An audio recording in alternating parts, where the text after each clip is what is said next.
જય શ્રી કૃષ્ણ મિત્રો, હું દીપાલી અમીન તમારા બધાનું મારી યુટ્યુબ ચેનલ પર સ્વાગત કરું છું। આજે હું તમારી સાથે શેર કરીશ શિયાળાની ઠંડીમાં ખાવાની મજા પડે તેવા પ્રોટીનથી ભરપૂર બાજરી મેથીના પરાઠાની રેસીપી।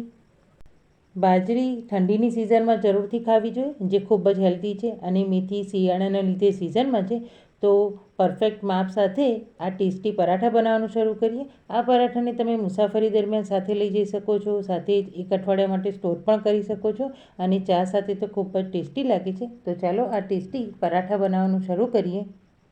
તો એકદમ ટેસ્ટી બાજરી મેથીના પરાઠા બનાવવા માટે મેં અહીંયા 1.5 કપ જેટલો બાજરીનો લોટ લીધેલો છે। તો જ્યારે પણ તમે પરાઠા બનાવો ત્યારે ફ્રેશ બાજરીના લોટનો જ ઉપયોગ કરવો। જો બાજરીનો લોટ પડી રહેલો હશે તો તે કડવો થઈ જશે અને પરાઠા ટેસ્ટમાં સારા નહીં બને। તેની સાથે અડધા કપ જેટલો ઘઉંનો લોટ લીધેલો છે, જે પરાઠાને બાઇન્ડ કરવામાં હેલ્પ કરે છે।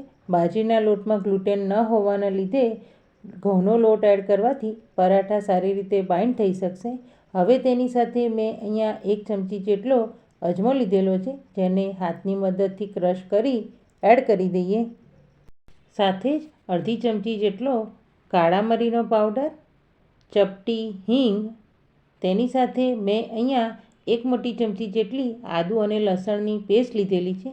જો તમે લસણ ન ખાતા હોય તો તમે તેને સ્કીપ પણ કરી શકો છો। તેની સાથે 2 નંગ લીલા મરચાંના ટુકડા લીધેલા છે। લીલા મરચાંનું પ્રમાણ તમે તમારા સ્વાદ મુજબ વધુ કે ઓછું કરી શકો છો। તેની સાથે 1 મોટી ચમચી જેટલો ક્રશ કરેલો ગોળ લીધેલો છે। તમે ગોળના બદલે ખાંડનો પણ ઉપયોગ કરી શકો છો। 1 મોટી ચમચી જેટલા સફેદ તલ। સફેદ તલનો નટી સ્વાદ પરાઠામાં ખૂબ જ સરસ લાગે છે। તેની સાથે સ્વાદ મુજબ મીઠું, 5 ચમચી જેટલો હળદર પાવડર, અડધી ચમચી જેટલું લાલ મરચું પાવડર લીધેલો છે। સાથે જ 2 કપ જેટલા ફ્રેશ મેથીના પાન લીધેલા છે। મેં અહીંયા પાણીથી પાનને સારી રીતે સાફ કરી અને કોરા કરી લીધેલા છે। તેની સાથે અડધા કપ જેટલા ફ્રેશ ઝીણા સમારેલા કોથમીરના પાન લીધેલા છે। તેની સાથે 1 મોટી ચમચી જેટલું ઘી લીધેલું છે। ઘીથી પરાઠામાં તેનો ટેસ્ટ ખૂબ જ સરસ લાગે છે, પણ તમે ઘીના બદલે તેલનો પણ ઉપયોગ કરી શકો છો। હવે બધી જ વસ્તુને હાથની મદદથી સારી રીતે મિક્સ કરી લઈએ। તો મેં બધી જ વસ્તુને લોટમાં સારી રીતે મિક્સ કરી લીધેલી છે। હવે લોટ બાંધવા માટે મેં અહીંયા 1 કપ જેટલું મોળું દહીં લીધેલું છે। તેને થોડું થોડું એડ કરતા જઈ પરાઠા માટેનો મીડિયમ સોફ્ટ લોટ બાંધીને તૈયાર કરી લઈએ। તો પરાઠા માટે અહીંયા મોળા દહીંનો જ ઉપયોગ કરવો। જો દહીં ખાટું હશે તો પરાઠા સારા નહીં બને। તો મેં લોટને બાંધીને તૈયાર કરી લીધેલો છે, અને તમે જોઈ શકો છો કે તે મીડિયમ સોફ્ટ છે, એટલે કે ન વધુ પડતો હાર્ડ કે ન વધુ પડતો સોફ્ટ। તો આ રીતનો લોટ બાંધવા માટે મારે 3/4 કપ જેટલા દહીંની જરૂર પડેલી છે। હવે તૈયાર કરેલા લોટમાંથી ફટાફટ પરાઠા બનાવવા માટે થોડો લોટ હાથમાં લઈ રાઉન્ડ શેપનો બોલ્સ બનાવીને તૈયાર કરી લઈએ, અને હવે તેને વણવા માટે પાટલા ઉપર રાખી દઈએ। હવે લુવા ઉપર થોડા સફેદ તલ એડ કરી પ્રેસ કરી દઈએ। હવે તેને વણતા પહેલાં થોડા કોરા લોટથી સ્પ્રિંકલ કરી કોટ કરી લઈએ, અને હવે વેલણની મદદથી મીડિયમ થિકનેસવાળા પરાઠાને વણી લઈએ। અહીંયા આપણે બાજરીના લોટ સાથે પરાઠા બનાવીએ છીએ, જેથી તે કિનારીએથી તૂટી જશે, તો તેને સરખા કરતા જઈ વણી લઈએ। તો મેં પરાઠાને વણી લીધેલો છે, અને જે મીડિયમ થીક છે।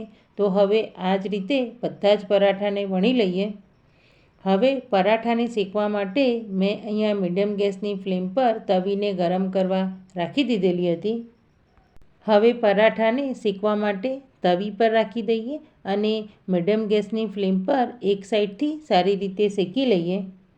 હવે 2 મિનિટ બાદ પરાઠાને પલટાવીને જોઈએ તો તમે જોઈ શકો છો કે તે એક બાજુથી થોડું શેકાવા લાગ્યું છે। તો હવે તેના ઉપર થોડું ઘી લગાવી પરાઠાને બંને બાજુથી પલટાવતા જઈ સારી રીતે શેકી લઈએ। અહીંયા તમે ઘીના બદલે તેલનો પણ ઉપયોગ કરી શકો છો, પણ ઘી સાથે પરાઠા ખૂબ જ ટેસ્ટી લાગે છે।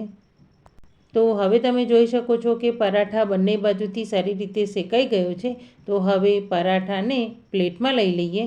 તો જોતાં જ ખાવાનું મન થઈ જાય એટલા ટેસ્ટી બાજરી મેથીના પરાઠા બનીને તૈયાર છે।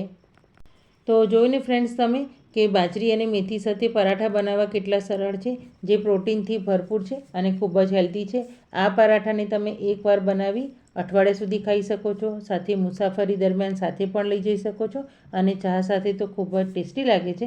તો તમે પણ એકવાર તેને જરૂરથી ટ્રાય કરી તમારો એક્સપિરિયન્સ મને કમેન્ટ સેક્શનમાં જરૂરથી બતાવજો.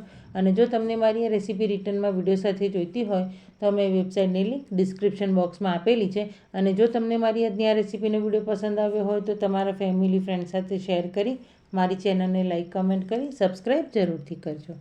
Thank you.